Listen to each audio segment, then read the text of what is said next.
Militer Rusia memperbarui informasi operasi militer khusus di Ukraina dalam 24 jam terakhir.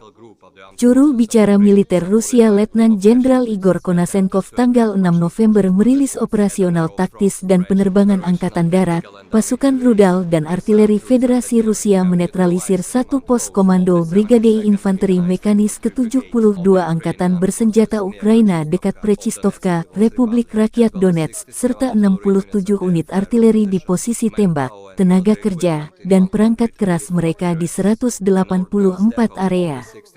Satu depot persenjataan Brigade Mekanik ke-65 Ukraina dihancurkan di dekat Zaporozhye. Selain itu, serangan yang diluncurkan di gudang persenjataan Ukraina di dekat Krasnoarmeysk, Republik Rakyat Donetsk, mengakibatkan hancurnya 120 roket HIMARS MLRS buatan Amerika Serikat, 250 roket untuk Smerch MLRS, dan 2 kendaraan pengangkut muatan. Drone pasukan Dirgantara Rusia menembak jatuh satu kendaraan udara tak berawak UAV Ukraina di atas Pulau Jarilgah, wilayah Kherson.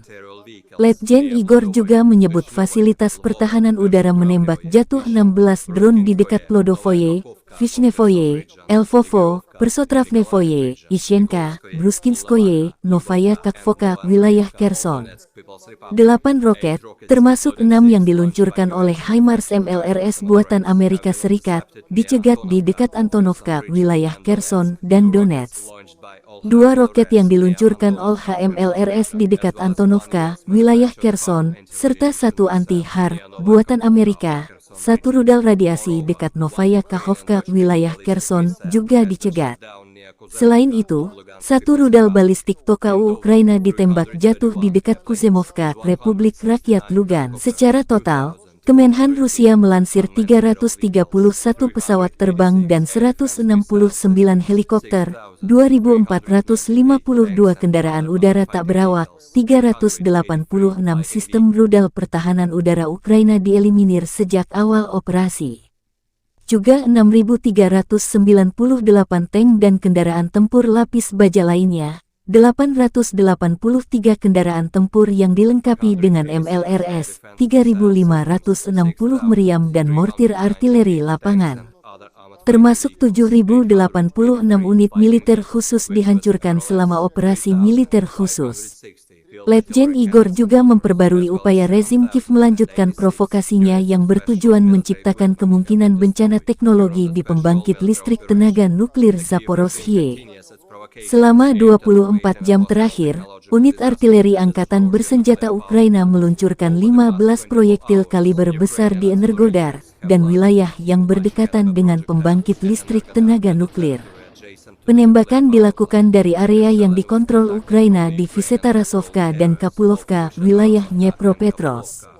Serangan balik artileri Rusia mengakibatkan hancurnya 1 howitzer Mesta B Ukraina dan 2 kendaraan AFU. Lingkungan radiasi di pembangkit listrik tenaga nuklir Zaporozhye tetap normal, kata Igor. Dari kubu Kiev, Kementerian Pertahanan Ukraina merilis sebanyak 490 prajurit Rusia tewas dalam 24 jam terakhir. Termasuk 7 tank, 10 kendaraan tempur dan 3 drone. Rusia sudah kehilangan 75.930 prajurit sejak awal konflik.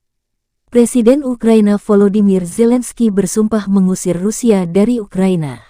Dengan bantuan militer dari Barat dan negara sahabat, Ukraina memberi perlawanan kepada Rusia.